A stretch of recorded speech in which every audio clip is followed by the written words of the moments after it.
আমরা শুনতে পাচ্ছি চোর পালিয়ে গেছে। কি বলেছিল 48 ঘন্টা আগে?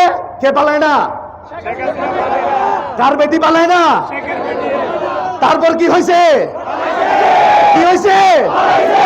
কি হয়েছে?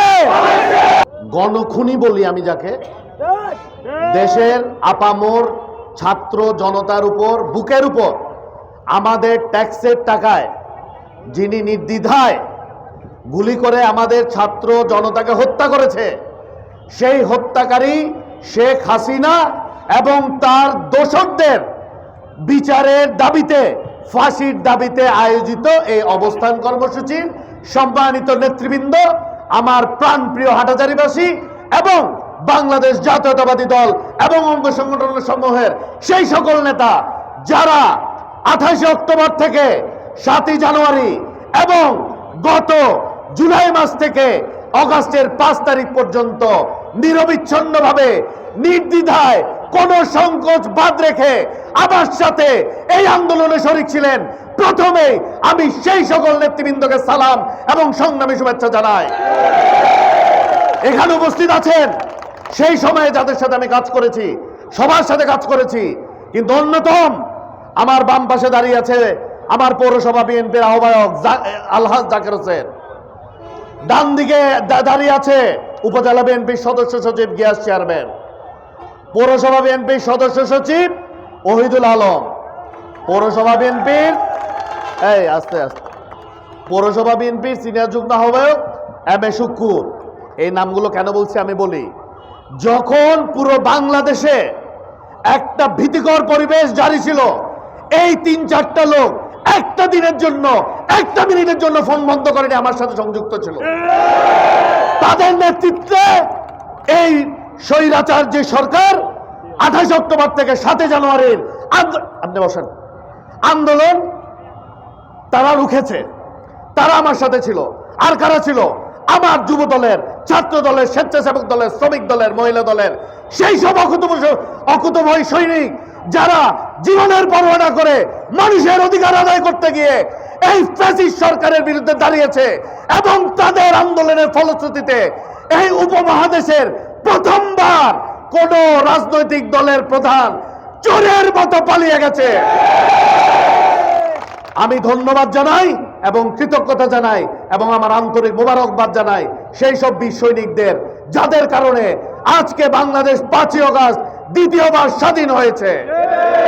এবার আমি নেতৃবৃন্দকে বিনীতভাবে বসার আয়োজন করছি।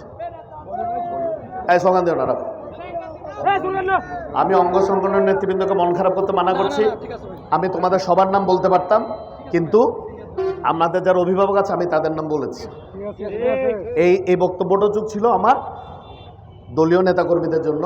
আমরা শুনতে পাচ্ছি চোর পালিয়ে গেছে। কি বলেছিল 48 ঘন্টা আগে? কে পালায় না?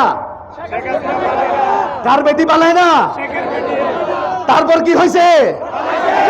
কি হয়েছে? কি হয়েছে? কে পালাইছে? পালাইছে রে, পালাইছে, পালাইছে রে, পালাইছে, পালাইছে রে, পালাইছে।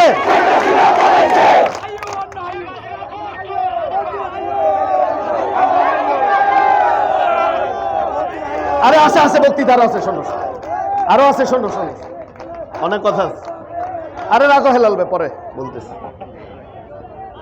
বাংলাদেশ জাতীয়তাবাদী দল সব সময়, এদের কিছু গুন্ডা পান্ডা থাকে, পুলিশ টুলিশ যখন ছিল, ওই যে কি নাম, ভিডিও ওই যে লোকের নাম কি, না না, হারুন,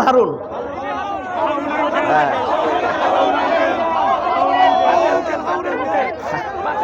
হাউন আঙ্কেল। তো এরকম কিছু নৈতিকতা বিবর্জিত লুচ্চা লাফাঙ্গা দিয়ে দেশের জনগণের বিরুদ্ধে দাঁড়া করিয়েছে, গুলি করেছে নির্বিচারে, কিন্তু জনরোষ কোনো সময় রোখা যায় না। ছাত্ররা কি আন্দোলন নিয়ে নেমেছিল? কোটা বৈষম্য বিরোধী, তাই না? তাদের দাবি কি ছিল? কোটা বাতিল করতে হবে, বৈষম্য। রাখেন, আমি বলি, আমারটা শেষ করি, পিছন থেকে শিখায়েন না। কি বলতে হবে আমি জানি। বৈষম্যর বিরুদ্ধে তাদের আন্দোলন ছিল। কোটা যেটা বাতিল করেছিল সেটা যখন রায়ে আবার তারা এটা টেকনিক্যালি এটা একটু ছাড়ো তো, এটা তোমরা হাতে ধরো তাহলে বারবার টান পড়বে না। হ্যাঁ, তো তাদের আন্দোলনটা ছিল মূলত কোটা বিরোধী, মানে তারা কোটা আচ্ছা আচ্ছা ঠিক আছে ঠিক আছে ইয়াসিন এই আস্তে ঠিক আছে। আমি বলি যেটা ওরা আন্দোলন করেছিল, আমাদের ছেলেমেয়েরা কিনে আন্দোলন করছে, তারা মেধার মূল্যায়ন চেয়েছে। তো আমরা তখন তাদের সাথে কি করি না, আমরা মৌলিক সমর্থন দিয়েছি, মৌল সমর্থন দিয়েছি, আমরা তাদের সাথে রাজপথে নামি নাই। কিন্তু যখন দেখলাম এই খুনি আমাদের বাচ্চাদের উপর গুলি করছে, তখন এই বাংলাদেশের নেতা দেশনায়ক তারেক রহমান নির্দেশ দিয়েছে আবার ছেলে মেয়েকে রক্ষা করো। তখন বাংলাদেশ জাতীয়তাবাদী দল এবং অঙ্গ সংগঠনের নেতৃবৃন্দ আমাদের এই কোমলমতি ছাত্রদেরকে সহায়তা করার জন্য মাঠে নামলো। তারপরে কি হলো, তারা নতুন শুরু করলো কি বিএনপি জামাত বিএনপি জামাত বিএনপি জামাত। যতবার আমাদের সুযোগ হয়েছে আমাদের নেতার নাম মুখে নেওয়ার, আমাদের দলের চেয়ারম্যান দেশনায়ক তারেক রহমানের, তার চেয়ে বেশি নাম নিয়েছে হাসিনা আর কি কাউয়া না ওবায়দুল কাদের।